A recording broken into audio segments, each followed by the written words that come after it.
The label says, manufactured in the USA. It was made in Japan, relabeled made in the USA, and sent to McClellan Air Force Base. But the Air Force isn't alone. Ann Lugbill says several naval installations, an Army supply depot, even nuclear facilities like the one in Oak Ridge, Tennessee, bought Mazak machines too. And these were all made in Japan and passed off as having been made in the USA? Exactly. The Victory Mission in Springfield, Missouri, a homeless shelter, the end of the line for the down and out, but the start of Ray Copeland's diabolical scheme. Copeland, a 76-year-old Missouri farmer, drove 5 hours to troll the shelters looking for victims. And Copeland kept killing people and getting away with it for 3 years. He asked me what happened to his wife in court yesterday, and I said she was found guilty, and the jury recommended the death sentence on 4 counts, and he says, well, it happens to some of them. Here I was writing stories about, you know, the failure of the Reagan administration. I felt it was my equal responsibility to write about the failure of the gay community as well. Randy Schiltz of the San Francisco Chronicle was the first openly gay reporter ever to work for a major American newspaper. And he wasn't afraid to take on the straight community or the gay community when it came to reporting about AIDS, the disease that eventually took his life. Everybody knew what I was writing was true. It was just that people didn't think it should be said publicly. Well, that's your job as a journalist, is to say things publicly. I'm Mike Wallace. I'm Morley Safer. I'm Ed Bradley. I'm Steve Croft. I'm Leslie Stahl. Those stories and Andy Rooney tonight on 60 Minutes. Well, I'm off to the Family Support and Service Center to see the employment specialist. Again? Again? You sure are motivated to get a job. The Employment Assistance Office is going to have to give you a permanent desk. That's easy for you to say. You've already got a job. Besides, I heard about a new job opportunity when I was there the other day. I'm just following it up. Well, good luck.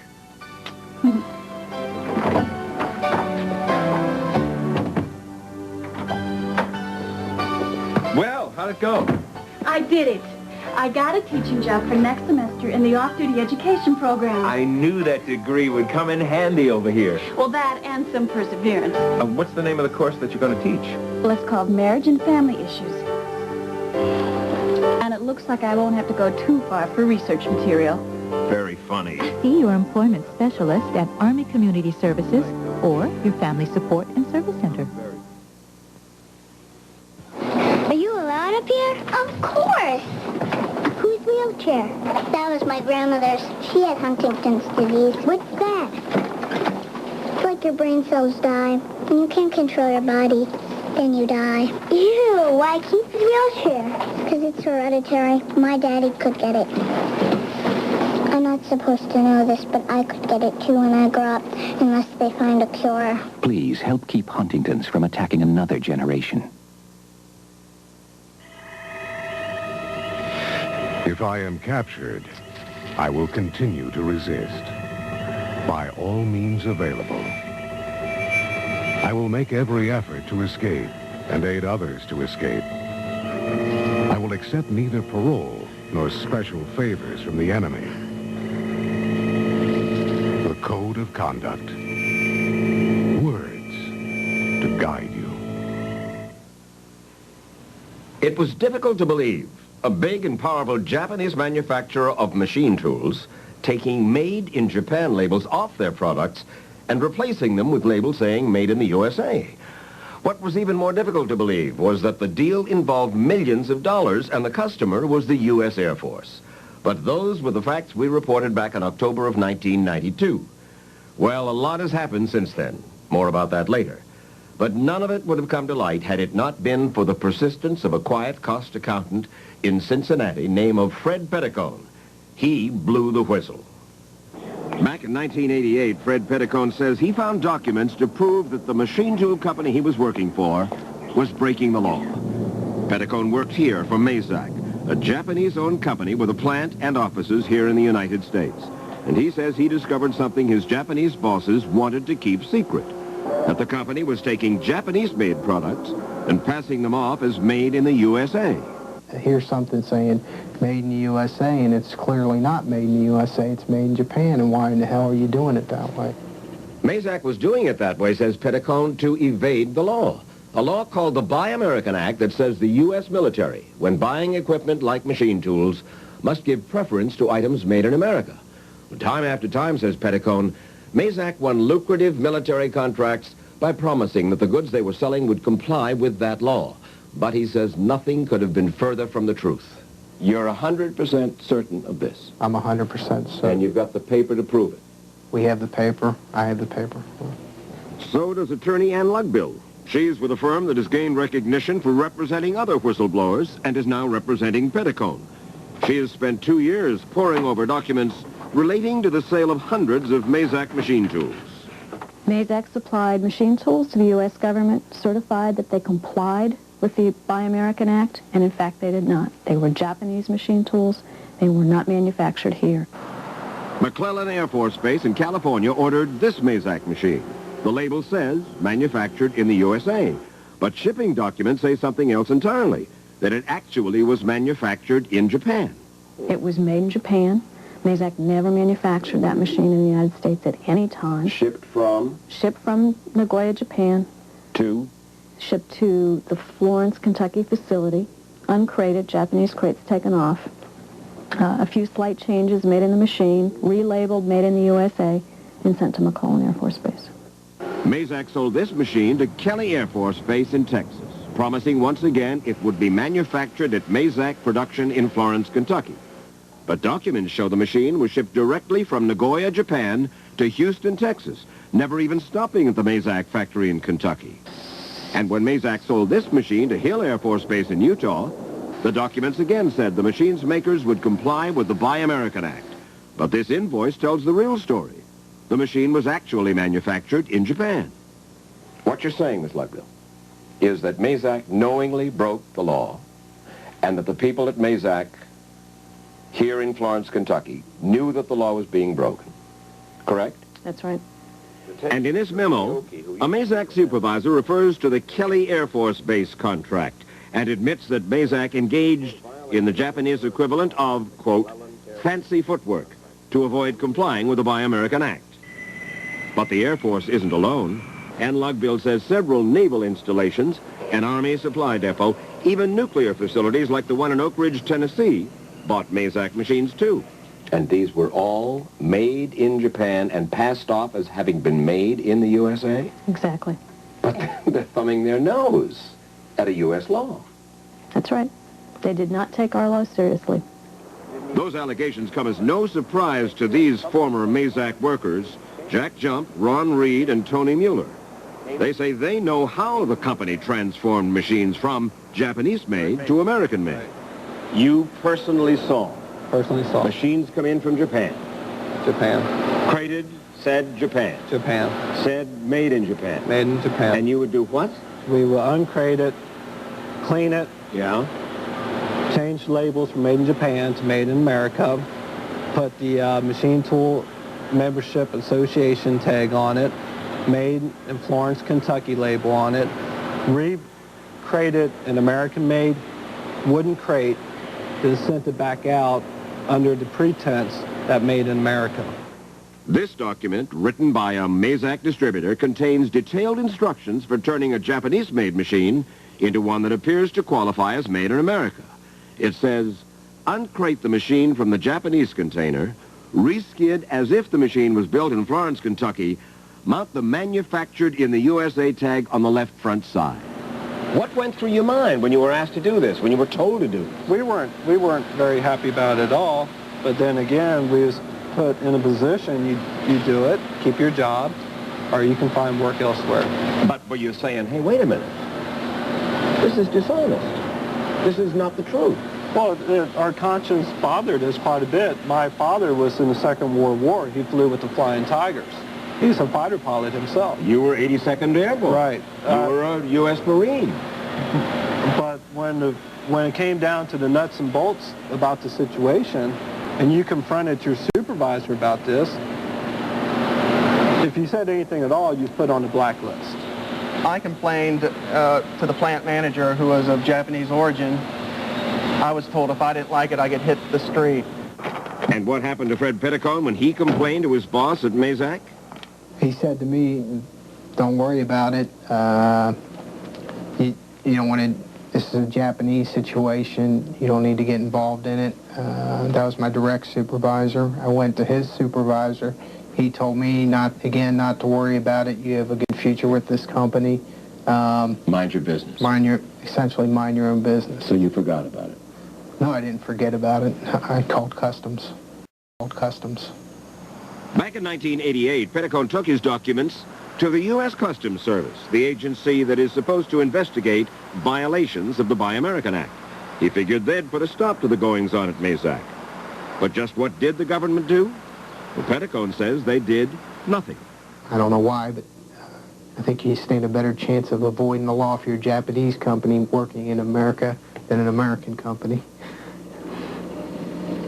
It's pretty cynical. Oh, I've gotten pretty cynical. It's been 4 years. Now, why wouldn't the U.S. government take action against a Japanese company that was breaking the law? We asked the Customs Service, but they declined comment. So we went to the Commerce Department. They wouldn't talk to us either. The Department of Defense told us they couldn't say anything, but they suggested we call the Justice Department. And a spokesman at Justice simply said, no comment. But Pat Choate, an economist who worries about Japan and its role in the decline of American competitiveness, says that beyond the Bush administration's desire to keep trade relations with Japan on an even keel, there's another very good reason our government has shied away from prosecuting Mazak. The Japanese have the most powerful lobby in Washington today. Japan employs over 1,000 lobbyists in Washington, D.C. They spend over $100 million on lobbying in Washington, D.C. A significant portion of those lobbyists are made up of former U.S. trade officials in the United States Department of Commerce. Of the 16 presidential appointees who dealt and managed trade policy in the 1980s who left office, 9 of those became foreign agents and 7 have gone to work for the Japanese. Now, you mean to say that the lobbyists of Japan are so powerful that those 3 outfits, Commerce, Justice, Pentagon, are going to pay no attention? Yes. And, says Choate, violations of our trade law, violations that go unpunished by the U.S. government, are not limited to the Mazak company. You're saying that Mazak is not alone in violating American laws? Oh, no. What we find is a consistent pattern of that happening in the automotive industry. We found it in the semiconductor industry. We found it in the electrical power industry. And Washington blinks. And I say blinks, they pay no attention to this. No, they don't blink. They close their eyes. No one disputes the fact that Mazak makes a high-quality product. Its plants are among the most modern and efficient in the world. But the fact is, while Mazak has prospered over the past 10 years, the American machine tool industry has suffered. Just 15 years ago, Cincinnati had at least 12 prominent machine tool companies. Now I can think of maybe 3 that are left in this area. William Dolly was CEO of one of the biggest, a firm called Lodge & Shipley. He attributes the decline of the American machine tool industry to the fiercely competitive nature of Japanese businessmen, their willingness to skirt the law, and the unwillingness of the U.S. government to crack down on them. What's going to happen to that bleak-looking plant across the street, Lodge & Shipley? It's gone. The business is in the process of liquidation. Driven out of business by the Japanese, Mazak among them. Correct. Absolutely tragic. We could allow that kind of thing to happen in the U.S. This is a very high-stakes game, and we're losing it. If you lose the machine tool industry, you're going to lose much of the rest of your manufacturing base, because competitiveness in machine tools determines whether you'll be competitive in other industries as well. As for Fred Petticone, after getting nowhere with the government, he took his complaints to WCPO-TV Channel 9 in Cincinnati, and they started investigating too. They took their findings and Petticone's to attorney Ann Lugbill, who is now representing Petticone in a civil suit against Mazak, a suit filed on behalf of the American people in which he is seeking some $18 million in damages. And Ohio Congressman Jim Traficant, who has studied the allegations against Mazak, has introduced legislation to toughen the penalties for companies putting false labels on imported goods. But Congress could pass all the laws in the world, Mike. They have to be enforced. And the problem in America, and I believe this, we don't necessarily need any more trade laws. We don't need any more policemen. All we need to do is enforce the laws that we have. That's not being done. I think the courts have got to do their jobs. Our Justice Department has got to prosecute this case in earnest, and a message should be sent out from Mazak. If you have a buy American contract in this country and you put a label on it, a false label, you're going to pay dearly. And when they get hit in the pocketbook, or a few of them go to jail, you'll see a change in this process.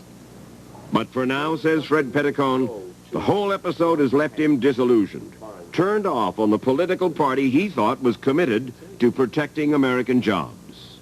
I'm a registered Republican. I voted for Reagan twice and Bush once, but I'm not voting for anybody. I'm voting against Bush. After he blew the whistle, Mazak fired Fred Petticone. Company said it was due to, quote, reorganization. But Petticone still says he had no choice but to do what he did.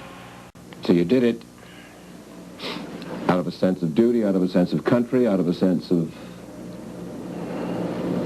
It's wrong. It's just basically wrong, and I couldn't go along with that type of scheme. You know, the Japanese can sneak back to Japan. I can. I live in this country. As we said earlier, a lot has happened since we aired that story back in October of 1992. Mazak agreed to settle the suit brought by Fred Petticone for $2.3 million. Petticone himself got about $700,000 of that amount. The rest went to the U.S. government. The Customs Service said it had been investigating Mazak all along, and just a couple of months ago, the company paid $200,000 in penalties. And there's been action in the Congress, too. In May, the House of Representatives approved Jim Traficant's legislation, establishing a fine of $100,000 for each imported item found to have been fraudulently labeled Made in America.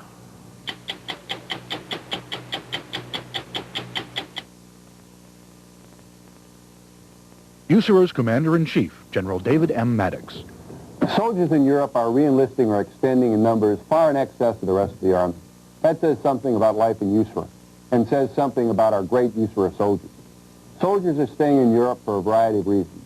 Great training, real missions where you can apply your skills and make a difference, housing availability, the quality of God's education, just to name a few. That's good news for us in Europe, and that's good news for the Army. Friday. Her life is about to change. Again. What am I going to do? Seems like old times. The Friday Late Show at 11:50 Central. It's been coming for a long time, and this is it! The Family Member Employment Assistance Program improves job opportunities for family members. Army Community Service, Linda Heavy, may I help you? Get in touch with Army Community Service about this program.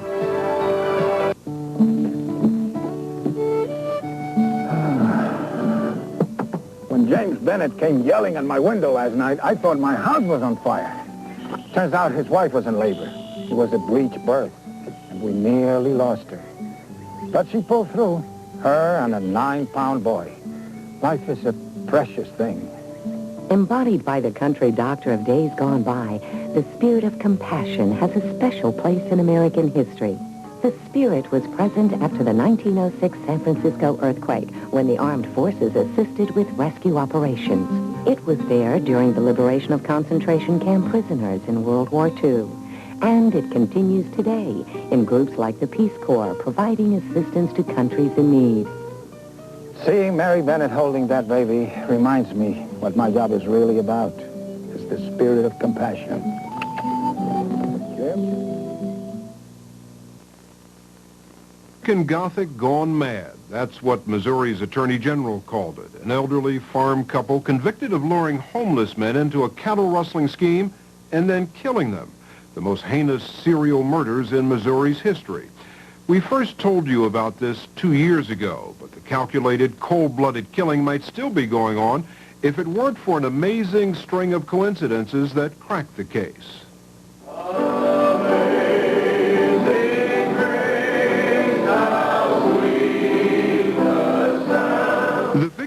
mission in Springfield, Missouri, a homeless shelter, the end of the line for the down and out, but the start of Ray Copeland's diabolical scheme.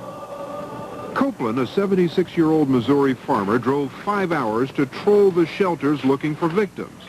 He chose homeless men because he thought they wouldn't be missed if they disappeared. And he knew they were going to disappear.